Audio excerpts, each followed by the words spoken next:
Hi, everybody. This is Annie Lareau. I'm the artistic director at Seattle Public Theater, and I'm really excited to have as our guest today Faith Bennett Russell. Hi, Faith. Hello, hello, hello. It's new for us, this digital world, and she is my very first interview. So we're so thrilled to have her here and have you all out there get to know Faith a little bit better and just chat. So I thought I would start with those of you who don't know a lot about Faith with her bio. So I'm going to read that for people, and then we'll get going. Faith Bennett Russell is a Jamaican African American, Brooklyn, New York native, fighter and activist for racial and social justice, pushing against barriers and taking on the status quo. She is an actor, director, teaching artist, and choreographer, and has been for the past 30 plus years. She has a background in radio and was a DJ, I didn't know this, for 13 years, and was the host of the gospel radio show Doing the Gospel Thing with Sister Faith on Spirit 105.3. She has also served as the education assistant manager for Village Theater's Kids Stage program and the host of the webinar series Meet the Masters. Past directorial credits include Legally Blonde, I should say, for Show Tunes Theater Company, Crowns for Taproot, and In the Heights for the Village Theater Kids Stage, and Once on This Island, Studio East. She was last seen as an actor on stage in Fifth Avenue's Annie, where she got to live the understudy's dream and went on as Miss Hannigan. Upcoming directorial projects Pride and Prejudice with Seattle Pacific University, and she will be also lending her voice to Book It Theater's upcoming audio play. You also might have seen her on the stages of Village Theater, Taproot, Second Story, and of course here with us at Seattle Public Theater. And one of your other directorial things, which is still to happen, is Yes, Pipeline, yes, which yes. unfortunately, right when we went into tech with Faith directing and at the helm, we had to shut everything down. So it stays in our theater. The set is still hanging there. Yes. I've got my fingers, my toes Yes, crossed here. all You of can't them. see that, but Yes, we there, are. yes. The moment we are allowed to reopen, that is the play that we will be bringing our audiences and hopefully even beyond that. So, so excited to have you here. Thank you Um, so much. I wanted to talk a little bit about, what brought you to Seattle from Brooklyn and how you got involved in the theater company. You are I should have mentioned that your daughters are also incredible artists in their own right. So people might have seen Sarah or be on the stage, and so it's True. almost a family, It most definitely is a family affair. Most definitely. They were groomed, hypnotized, and trained to be on stage, so they couldn't help themselves. it's a powerhouse family. So Mm. yeah, so what brought you to Seattle? What brought you here? Well, there's nothing romantic or I just went with a suitcase and a dream. That wasn't the thing. I was very young. I was only 14, and my father worked for the telephone company, and they were transferring people to Seattle, which I think back in those days was Pacific Northwest Bell. I'm going to Oh date wow. myself. And so it wasn't so great at that time in Brooklyn, where we were living. So my dad was seeking better opportunity for his family, Yeah. and this was an adventure. And it was, if you can imagine leaving a melting pot like New Yes. York, Brooklyn, and coming. I landed in Renton. Ooh. It was quite a shock, culture shock for a 14-year-old. Like, what is this? And the kids kept on saying, "You talk funny." I'm like, "You talk funny. I talk fine." So, but Annie, that I was going to say that's how I was introduced to live theater. Mm. My experience with theater in the Brooklyn, New York school system, every class had a school play, had a class play. Oh wow. And we also had assemblies in the mornings where there'd be poetry and all kinds of things. So the culture was huge in my growing up. It was just way of life. And then I saw on TV Mm. Rodgers and Hammerstein's Cinderella, Mm. starring Leslie Ann Warren. You might know her Yeah. from the Clue movie and Victor Victoria. She was Cinderella, and I was like, "What is this?" And then West Side Story came on TV. Um, those two pieces is what I said, I want to do that. And I was just maybe 8 years old, like that. Wow. I want to do that. So I taught myself a lovely night and would would act it all out with Leslie Ann Warren, and yeah. So that's the bug Yeah. that bit me, seeing those two on TV and going, I think I want to do that. Yeah. Yeah. And then got involved with theater in junior high and high school. And then what were some of your beginning experiences within the professional field here in Seattle? Well, I'm so glad you asked, Annie. I feel like I should have my tea as we Yes, talk tea. together.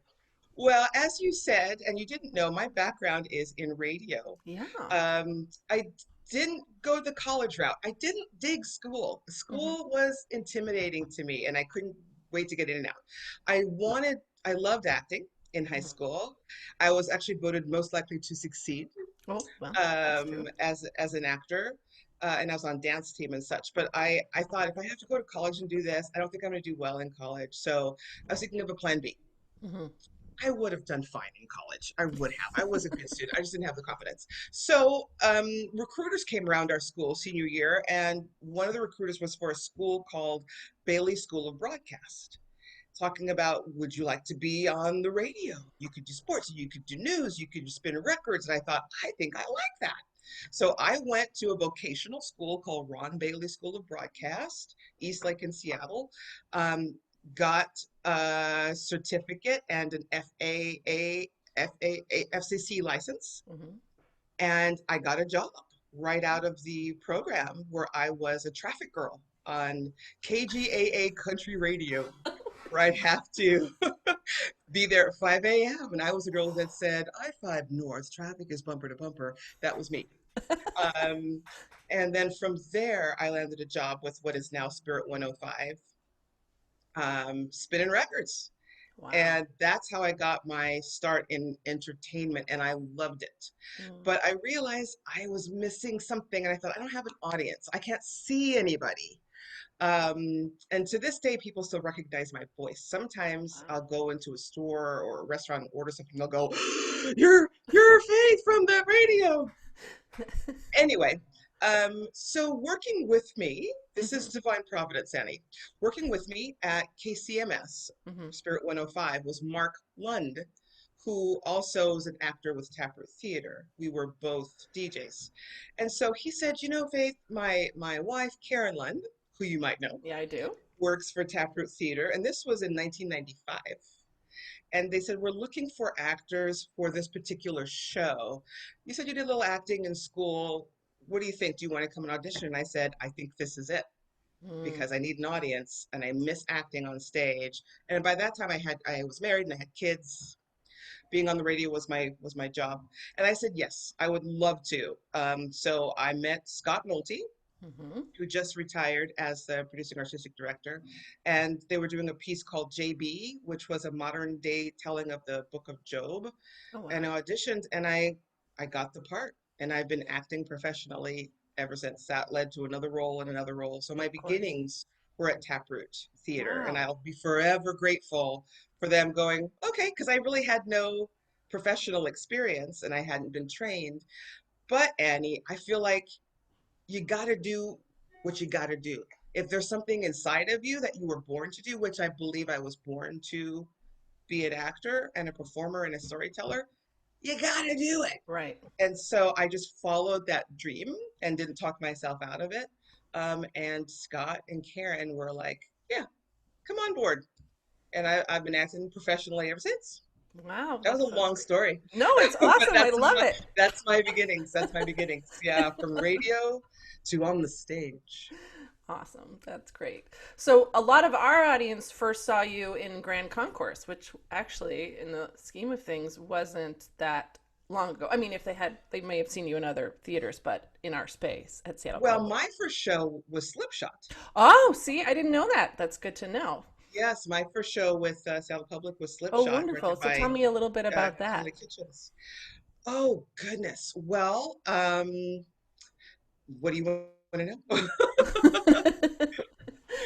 What do you want to know Do you about that? remember? I don't, what year it was? I don't remember what year that would have Thank been. you. That was 2014, Oh, I great. believe. Yeah, 2014. Yeah, Kelly, I got that email that every actor wants to get. We would like to invite you Yeah. to callbacks, not to audition, to Straight to callbacks for callbacks. this, yeah, role. The role was Miss Athey, and it was a play which is very pertinent to today. I Yeah. don't know if you know the show, Annie, but I it's don't. about, hmm? I don't. I Yeah, don't. and forgive me, I don't recall the who wrote it, but it's about a mother in a country town, I believe a southern town, I think it's Georgia, whose young son is about to go to college. Mm, He's got a girlfriend who he loves. She's a single parent, and her son is on his way home from hanging out with his girlfriend and meets a police officer or mm, security who sees him in the shadows. And of course, the security guard is spooked, and he's like, "Put your hands up," And the guy's like, "My son." hmm Um, who played my son? I can't remember right now, but I will. Puts his hands up and is like, "It's cool, don't worry." They're sort of the same age, so they get into a little fun banter. And the security guard's like, "Okay, you're free to go, but just move along." And I believe this takes place in the 60s or 70s. mm. Um, so the security guard is going on his way. The young man turns around and go, "Hey," startles the guy. The gun goes off and he's shot and killed. The young black man. Mm-hmm. So the rest of the play is dealing with the aftermath of that. The police coming in and telling the mother, "Don't make a big deal about it. It was an accident, know your place," kind of thing. Mm-hmm. So she never gets a real sense of justice. The security guard has to deal with what he's done, Mm-hmm. and it all takes place in the South, so it has a little bit more baggage. So it's not a light play, No. but that was my first show with Sally Public, and Kelly did a beautiful job of Wonderful. directing it. Yeah, Wonderful. Um, and to do a play like that, or really any play in our space, is pretty, because of the proximity to the audience, feels pretty palpable. So I can imagine that that was a powerful piece in that space in particular, it even. it was, and it was my first time being in that space. So dealing with the grief of losing a child, and I'm a mother, so I could relate. And actually, that the past year of 2013, my 17-year-old niece suddenly died. Mm, So I had a lot of information that I could mm-hmm. use. Yeah, it was a lot. Taproot Theater is also in that thrush Realm.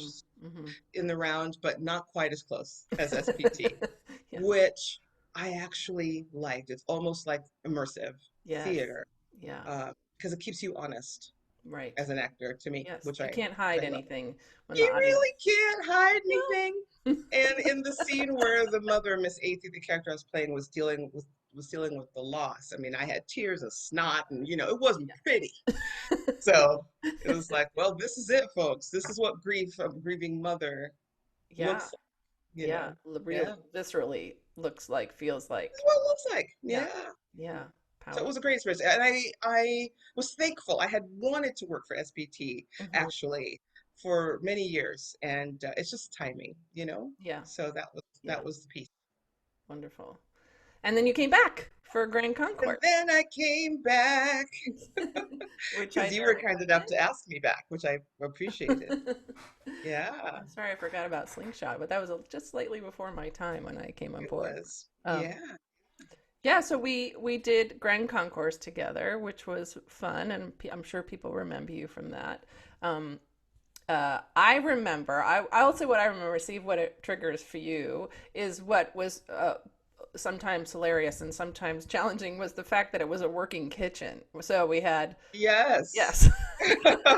So we had to one rig everything to work because again you can't hide Yes. stuff like that in that intimate No. space. You can't pretend to Yeah. cook an egg or cook something in a microwave or chop vegetables or wash Yes. dishes. So that was quite the complicated process. Um, Yes. and I think what some of our audience members might not know is that we had knives and things Yes. very early on in the rehearsal process. Which again, actor's dream to be Yeah. able to actually physically work those beats and moments, was valuable. Right. Yeah. And for safety's sake too, because people forget that you're trying to remember a line, blocking, and you're trying to cut with a very sharp object. Yeah, Annie, I was sure I was gonna, come up with a nub at some point. I was sure, because being focused and chopping. But you were great. You are a wonderful director. Well, thank Where you were watching us, but you were also watching our hands. You were like, "Be careful. Watch what you're doing. Make sure you hold it right." So yeah, I was sure that the fact that I came out of that whole experience unscathed, like with all my digits, you. is a miracle. Because I'm klutzy in real life. Yeah. So.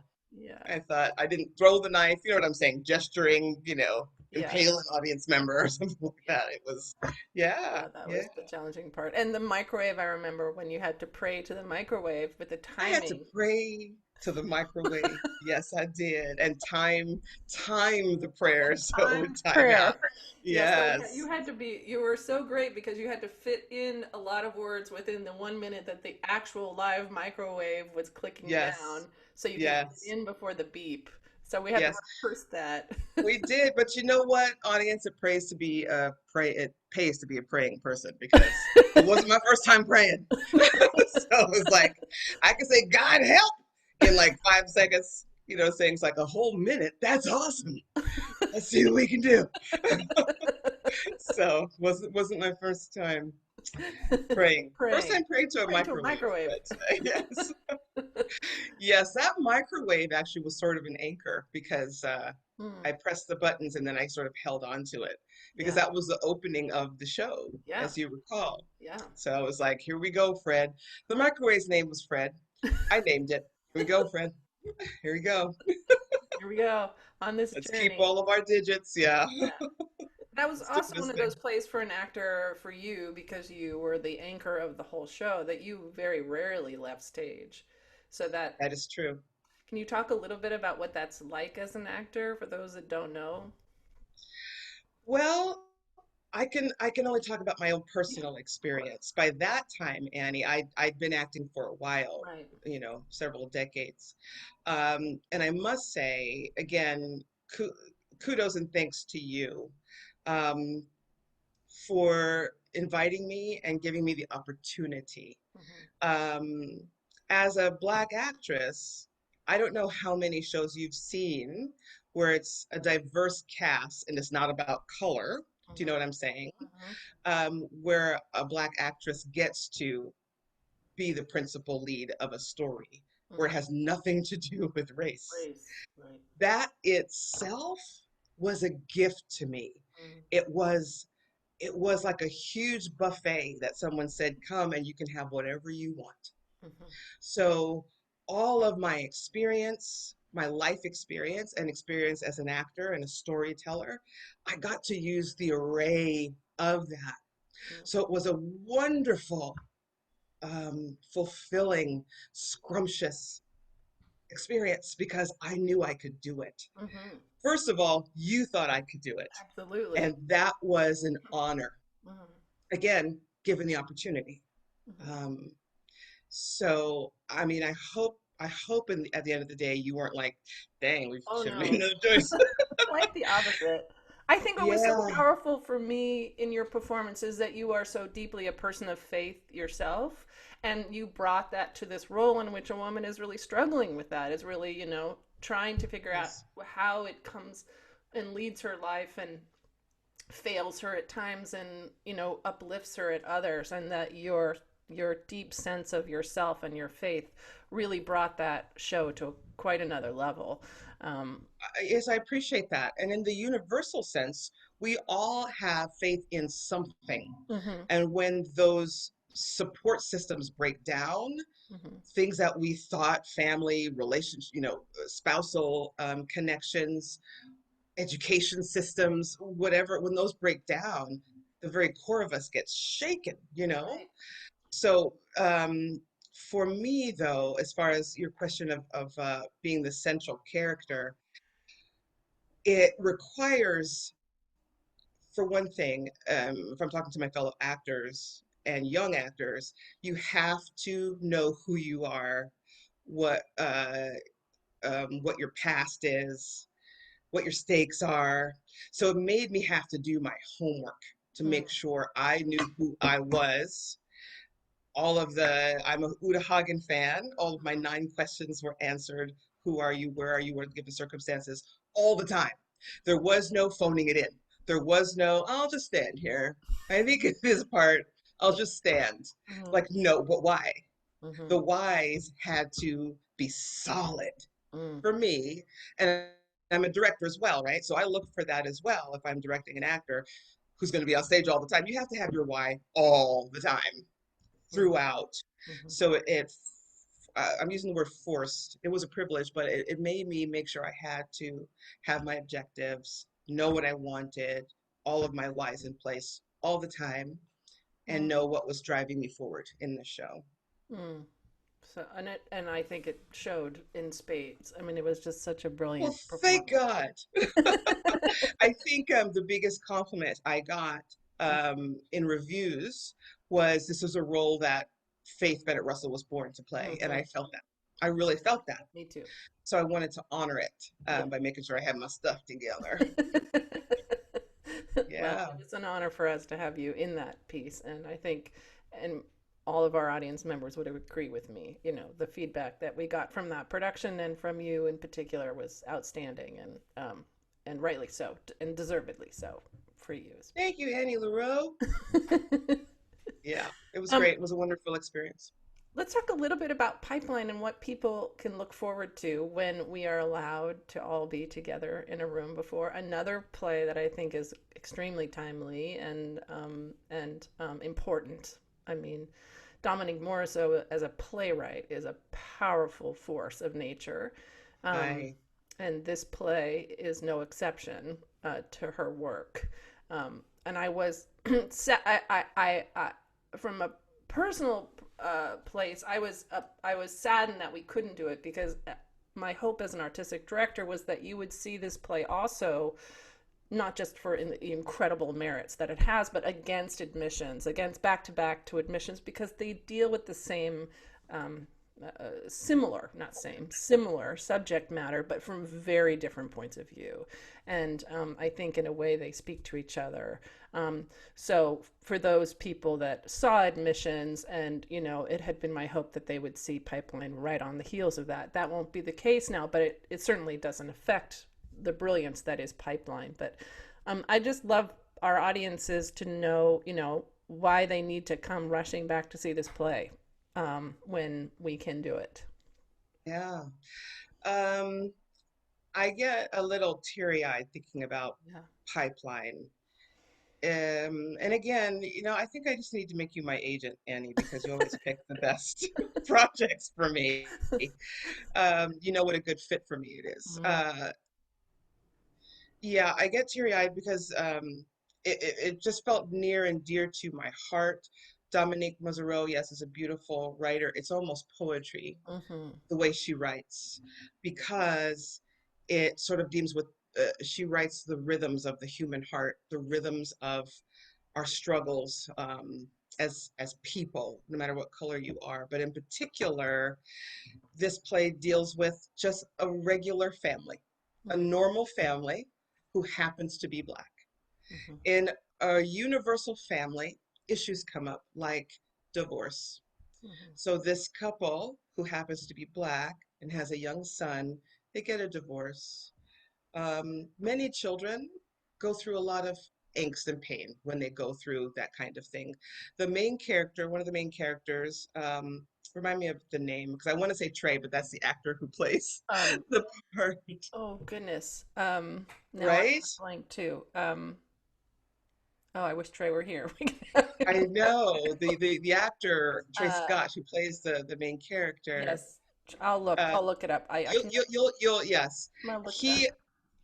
He's going through, as a teenager, as many teenagers do, a lot of angst and questions and anger over his relationship with his father, now being in a single parent household, seeing his mother deal with all this stuff. And this happens all in an inner city sort of neighborhood. Um, and I keep saying that they happen to be people of color, they happen to be Black, because any race, ethnicity, we go through these as humans. However, these things are exacerbated when you are a person of color. So whereas a white student might act out Hmm. in school because he's going through things at home, he's going through his own personal metamorphosis, they might get sent to detention and reprimanded and say, Johnny's a good student. You just need to encourage him more. Hmm. Whereas if a black student acts out, they're a menace, they're a danger. Hmm. They need to be put in their place. They need to be kicked out of school. Those are some of the automatic Hmm. reactions. Hmm. So in this beautiful play, Pipeline, Hmm. it deals with the pipeline from school to prison. Hmm. Hmm. And for those of you that don't know what that is, I'm not going to tell you. I'm No, just going to say look it Google up. it. Do your homework. The It's character's a name real is thing. Omari, by the way. I looked it up. Omari. Lamar, thank you. Omari. Thank you. Yeah. It deals with this very real issue about young Black students just not given a chance. Hmm. Um, Incidentally, at the Hmm. same time we were doing Pipeline, an article came out in the Seattle Times online about the Seattle schools as they were preparing for the new school year. They were interviewed, and they were interviewed saying, I think it was Garfield in particular, that the Black students were seen as less innocent Hmm. as the white students. That's a huge statement to Yeah. make, not knowing them at all, generalizing. Hmm. Um, and that's a whole nother subject. So Pipeline, this wonderful play, deals with that. Our young man, what was his name again? I already forgot. Omari. Omari? Yeah. Omari. Omari. It's Trey, because It's this Trey. Trey It Scott needs is to be such a Trey. brilliant You're actor. Um, he gets into a little scuffle at school, pushed too far, in my opinion, by a teacher. He didn't check his emotions. Um, and I don't want to give the whole play away, but he finds himself in real trouble, right. Hmm. almost a three strikes you're out trouble. His mother, a single parent, has to deal with this. She's also a teacher in an inner city school that's rough, and she doesn't want her son to end up a Trayvon Martin. Hmm. She doesn't want her son to end up a Michael Brown. Hmm. She does, and that list goes on and on And and on on and and on. on and on and on and on. But the thing I love about Pipeline, it just shows the inner workings of this everyday American family who's dealing with issues that many of us, we're parents, Annie, would deal with. But once you put color on it, Hmm. once you put a black face on it, the stakes are so much higher. And and it's being played out right now, Hmm. with what's happening in our nation, because like your viewers, I'm sure they're saying enough now, Hmm. enough now. And when we get to do Pipeline, I Yes. feel like the hearts of your viewers, and they will bring their friends to come. It has been harvested and seeds planted and harvested during this time, that they're going to be so ready for this Yeah. message and sympathize and empathize in a way that maybe they couldn't before. Right. So maybe it's a gift in a weird way that, this play got delayed in the way that it has so that Yes. people can bring their experience to it in a new way that might not have happened prior in the same way. Girl, you said I'm a woman of faith, so I believe everything I happens know you for a do. reason. And one of the other actors, Nikki Wiesel, who Hmm. plays, she's a teacher in the show. We were talking about, as actors, what they're going to be like coming in now. Hmm. Hmm. All of this wonderful, horrible, and wonderful experiences will inform the performance in a different way. And in the same way, our audiences who are going to be hungry for stories again on stage, and we're ready to feed you. We It's are. okay. Please come hungry. We're ready to feed you. They're going to um, ingest it Hmm. in a totally different way. And I think it's going to be for the better. None of us are going to come out of this the same. No, no.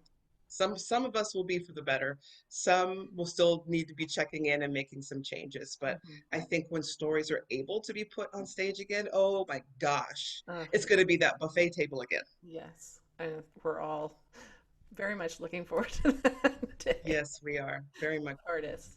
Um, What would you say? What would you to the younger, or I wouldn't even say younger, because I think emerging artists can come in any age of life. Um, Absolutely. that I tend we always say younger, but it's actually not true.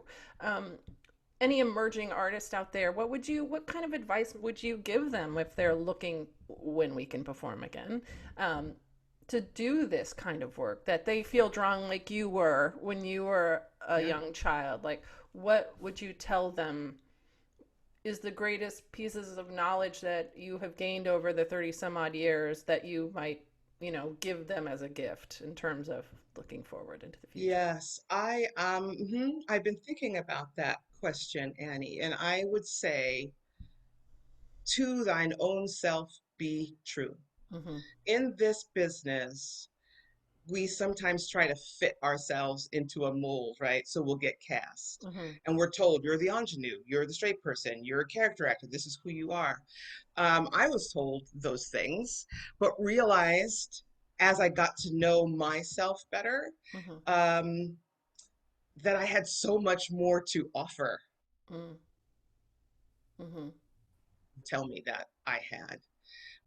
Know your purpose Mm-hmm. in life. It cannot be, well, I just want to be an actor. Why? If you know your purpose and you know who you are, then you know what you have to offer. Mm-hmm. It took me a long time to realize I had something that was just me. There was only one me. There is something that only I can do. Mm-hmm. And just like our young, and I say young because we're all in different stages of our Right. journey as an actor. So Mm-hmm. those that are younger, newer in their journey, or even middle, know your brand and what you bring. So there's lots of singers, there's lots of dancers, there's lots of performers, there's lots out there. Mm-hmm. What is it that you have that only you can do that you do well? Lead with that. Mm-hmm. When you walk into that audition room, know you got the goods. Mm-hmm. Whether it's your personality, whether it's you look at everybody when you walk in to make sure that they're seen, whether it's you're a great storyteller. You don't have to be the best singer. There's one thing I love about Bette Midler. Bette Midler is not a great singer. She's not Idina Menzel, right? But she's a storyteller. She can, when she performs, oh my gosh, she knows how to tell a story. That might be your thing. Mm-hmm. Know who you are, be true to that, know your purpose, know you're carrying stuff that only you got. And when you come into a room, bring that thing. I would say always do inventory. We're all packing stuff, right? Figure out the good stuff you pack when you come into a room and the not so great stuff. Because you and I know, right, as actors and directors, there's people who walk in, you're like, they're here. And other people who walk in, you're like, and we talk about you, just so you know. We talk about you, right? Mm-hmm. Because we're like, oh, they're a great actor, but they talk about people. They cause division. Mm-hmm. They're late. They're, you know what I'm saying? Mm-hmm. So know what you're packing, the Mm-hmm. good stuff and the not so great stuff, so that you can, we're all in process. Mm-hmm. So the not so great stuff, you can say, yeah, I always memorize my lines. Like I'm always off book, but I give other actors notes. That's not good. I'm gonna throw that out. I'm gonna get rid of that. I'm not gonna do that anymore. Because if you don't check yourself, somebody else is gonna check you, right? Mm-hmm. And Mm-hmm. if you do get those notes, if you have a director that really cares about you, I'm gonna check you. Just so you know, if Mm-hmm. you're in my rehearsal hall, I will check you because I feel like that's real care. Mm-hmm. I'm not going to pass an actor on to another director and you know what I'm saying, who has a Yeah. problem Yeah. without them being in my circle. Part of my purpose Mm-hmm. is to inspire, encourage, and challenge. Mm-hmm. That's my purpose, I feel, in life and in the theater world. So I want to inspire people to be their best. I want to encourage them with what they've got in their purpose. And then I'm going to challenge them on the things that might be a challenge for others and themselves. Mm-hmm. So that's in my older years now, Annie. Um, uh, I feel like that's something I can bring that's Mm-hmm. positive, right? Mm-hmm. To inspire and encourage and challenge folks. It's like, especially if they're younger than me, it's like, shady attitude that you got, that you're always talking about folks. That's not the best thing here. Mhm. So I'm sorry, you froze for a second, so I I got know you distracted did by too, thought, but is that we're her or back. me? We're back. We didn't go anywhere. Okay. Oy. Anyway, and I love to do that. I mean, I can Mm, talk about these things forever because I'm also a teaching artist and an yeah. educator. Um, so know who you are, Mm-hmm. know what you bring, Mm-hmm. and know your purpose. Mm-hmm. I think in this climate, I think the time for willy-nilliness is over. Yes. I do. Yeah. Um, know who you are, know your purpose, know what you bring. Don't let anybody tell you who you are. Know who you are, Yeah. I and also then just be think persistent.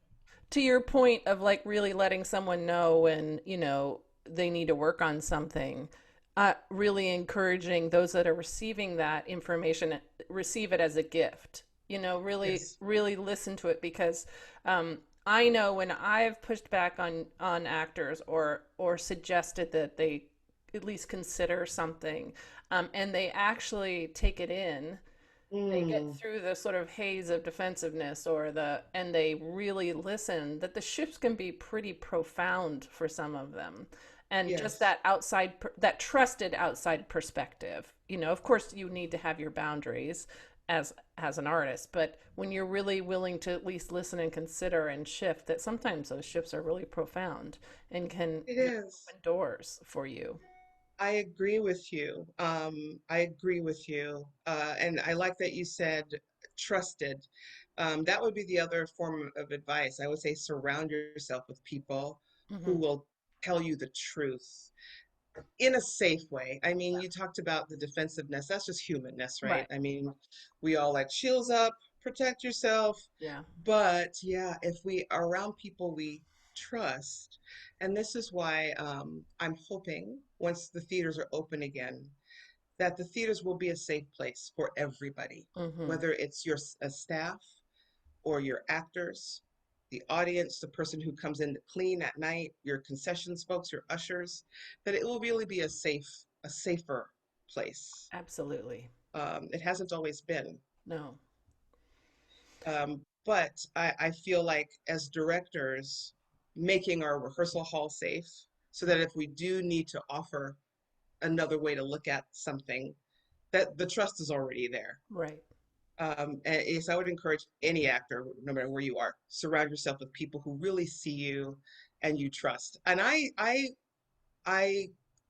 see you as that, Well, Annie, because when you asked me to do Grand Concourse, I was just gobsmacked because I was still developing as far as my what I knew I had to offer. hmm.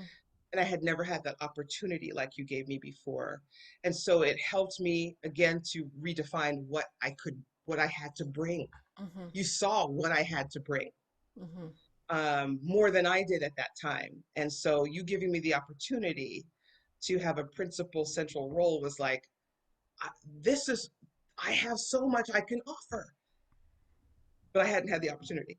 Well, you're both welcome, and I am both very grateful that you you said yes when I asked you, because I Yes, could not imagine, as I think I told you at the time, I couldn't imagine doing the play without you. And thank you. I didn't really know you quite as well as I know you now, but I knew your work, and I knew that this was a role that was meant for you, and I'm so grateful that you accepted it, and that we took So that the journey moral of the story, yes, the moral of the story is find your Annie Lareau. together. Find people who will actually really see the goods that you got Yeah, and yeah. who will help promote you. Yeah, yeah. Well, we're coming to a little bit towards the end of our time, but you kind of segued a little bit into it when you were talking about creating safe spaces. But I did want to just end our conversation with where you would love to see this community at large or theaters like mine move when we do reopen. And I think you talked a little bit about it, and I know that's been forefront in my mind,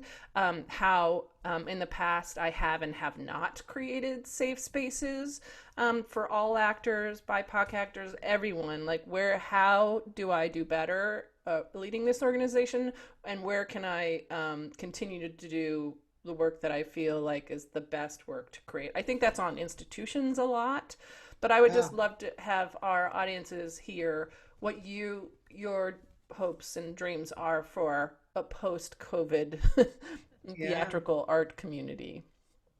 yeah. Yes. Bottom line is I'm hoping it's safer Mm-hmm. behind the scenes and in the house Mm-hmm. for everybody. And that's physical health Mm-hmm. safe, but also mental and emotional safety, where theaters at large, and you said Seattle Public as well, has staff that reflects the greater community, Mm-hmm. have shows that reflect the greater community. Um, from the highest to the least reflect the actual world Mm-hmm. and not be quite so white western cultured Mm-hmm. um, safety nets, Mm-hmm. which we've all gotten used to being the norm. Mm-hmm. I would like to see the real norm. Mm-hmm. Do you know what I'm saying? As far as reflecting the world, and that means diversity. Mm-hmm. That means subjects that might make us uncomfortable on stage, Mm-hmm. pushing the envelope. I think not just uncomfortable, but also celebrating different stories. Absolutely. Um, but I think it starts with changing, it has to start with staff and administration. It has to start from the higher up. And I'm I'm working on a project that I have to say I was disappointed that the artistic director, the producing director, manager, and the stage manager that was brought on were all Caucasian. There was no diversity in Mm. that. The director was a person of color, but still the main structure Mm-hmm. was not. And I thought, wow, still, still. And I don't know the reason. There could be lots of reasons, like, well, search for a stage manager of color, we couldn't find one, blah, blah, blah. But I thought after all this, it still felt like business as usual. Mm-hmm. Mm-hmm. And I would like to see it not be business as usual Right. anymore. I think Uh, a lot of that is on us as institutions. Like yes, if we are not able to find a stage manager of a color, then we need to ask why. Why is yes, that the case? And if yes, there is a way that we as an institution and a community at large can change that, can create opportunities that are fiscally possible, that are yes, that hold the mentorship ability to bring someone who may not have been gifted with the experience that a white stage manager has, then we need to look at how we're doing that and how as a community we're coming together, that so that when it's needed there is a plethora of people there, of yes. of all colors, to really support a piece and a story that requires that level of complete uh, completeness, if that I guess is the word I'm looking for. Yes, yes. I mean, yes, yes. I think the whys is the key. Accountability. Every theater should have an accountability um, group, Mm-hmm. panel. Mm-hmm. So if you're doing a project, say this is the project, this is who we have to look at what you're doing and say yes, no, yes, no, yes, no. Mm-hmm. There's no accountability. There Yeah. has been business as usual in the theater as a whole, but Seattle theater, and I've been around for 30 some years, almost 40, and it's the same people making the same decisions that are not beneficial to the whole. And Mm-hmm. that's the BIPOC Mm-hmm. group, Mm-hmm. you know. And I know we're running out of time, but I'm sure you saw the new Oscar mandates for Mm-hmm. Best Picture. And there's so many actors, famous actors, who are up in arms about it and saying, why this is, so far left and this is that, and they don't like it. And it's like, so what's going to change? If they don't make these kinds of changes, then what's going to change? Right. There Nothing. has to be accountability, and that's really what that's doing, Mm-hmm. right? It's setting up a standard to say this is the standard. Mm-hmm. If you don't meet this, your story's not going to fly. Mm-hmm. And I think that accountability needs to be the norm. Mm-hmm. Mm-hmm. Amen.